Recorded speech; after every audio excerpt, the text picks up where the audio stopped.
अब उनकी दुआएं किस में लगी हुई हैं पता है आपको? अब वो लोग दुआ कर रहे हैं कि हिंदुस्तान भी सेमीफाइनल में क्वालिफाई ना करे। और इन भिखारियों को तो छोड़िए, कल जो मैच हुआ श्रीलंका और न्यूजीलैंड, सेंटनर ने ताबड़तोड़ बल्लेबाजी करके न्यूजीलैंड का इसको 168 तक पहुंचा। मैदान के बाहर बैठे इनके हेड कोच जयसूर्या और बॉलिंग कोच मुथैया मुरलीधरन दोनों बेचारे बेबस नजर आ रहे हैं। इंडिया भिड़ रही है जिम्बाब्वे से और साउथ अफ्रीका भिड़ रहा है वेस्ट इंडीज से।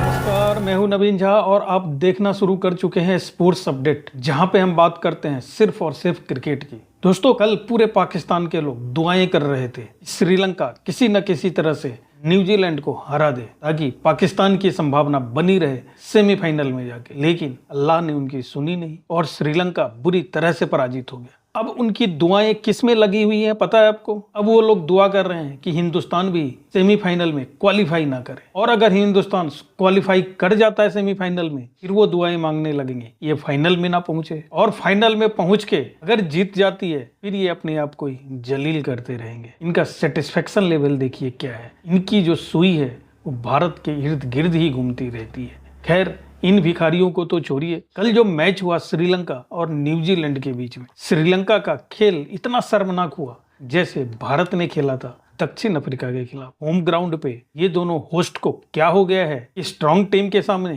कैसे धराशायी हो गए। श्रीलंका को पहले मैच में इंग्लैंड ने भी ऐसे ही धोया था, 95 पे समेट दिया था। जब न्यूजीलैंड बैटिंग कर रही थी 16 ओवर तक तो सब कुछ ठीक ठाक चल रहा था, लेकिन लास्ट के 4 ओवर में क्या हो गया, कप्तान के ऊपर कंट्रोल नहीं रख पाए श्रीलंका, और सेंटनर ने ताबड़तोड़ बल्लेबाजी करके न्यूजीलैंड का इसको 168 तक पहुंचा दिया। इस पिच पर 168 का स्कोर बहुत बड़ा स्कोर था, लेकिन अगर संभल के खेलती श्रीलंका की टीम, क्योंकि होम पिच था, सारा कंडीशन पता था इनको, तो 168 चेस कर सकती थी, लेकिन न्यूजीलैंड के बॉलरों ने इनको मौका ही नहीं दिया। रेगुलर इंटरवल पे विकेट गिरते रहे और 107 पे जाके ढेर हो गए। मैदान के बाहर बैठे इनके हेड कोच जयसूर्या और बॉलिंग कोच मुथैया मुरलीधरन दोनों बेचारे बेबस नजर आ रहे थे। शायद उनके मन में चल रहा होगा कि काश हमको मौका मिल जाता तो हम न्यूजीलैंड पे पार पा लेते, लेकिन अब उनका जमाना तो रहा नहीं। तो श्रीलंका की जो टीम थी उसी से खेलना था और श्रीलंका ने इतना निराश कर दिया। अब श्रीलंका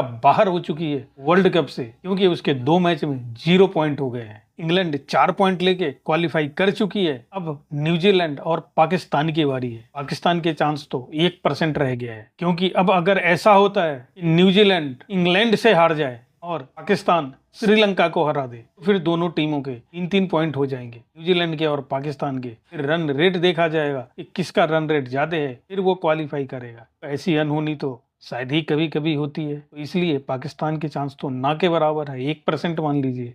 तो ग्रुप बी से इंग्लैंड क्वालिफाई कर चुका है और न्यूजीलैंड दस्तक दे रहा है क्वालिफाई करने के लिए। अगले 2 मैचों में इनको पता चल जाएगा कि दूसरी टीम कौन होगी इस ग्रुप से जो सेमीफाइनल के लिए क्वालिफाई करेगी। आज का जो मैच है ग्रुप ए का, जिसमें इंडिया भिड़ रही है जिम्बाब्वे से और साउथ अफ्रीका भिड़ रहा है वेस्ट इंडीज से। देखिए मैच में क्या होता है। इंडिया की स्थिति भी बहुत बुरी चल रही है, दोनों मैच तो जीतना ही होगा और रन रेट इतना हाई रखना होगा वेस्ट इंडीज को पीछे छोड़ दे। देखिए क्या होता है, आज पता चलेगा। इसका पलड़ा भारी रहता है और कौन बाजी मार जाता है। दोस्तों, अगर आपने अभी तक चैनल को सब्सक्राइब नहीं किया है तो कर लीजिए, और वीडियो को लाइक और शेयर करना ना भूलना दोस्तों, क्योंकि ये है स्पोर्ट्स अपडेट, जहां पे बात करते हैं सिर्फ और सिर्फ क्रिकेट की। धन्यवाद।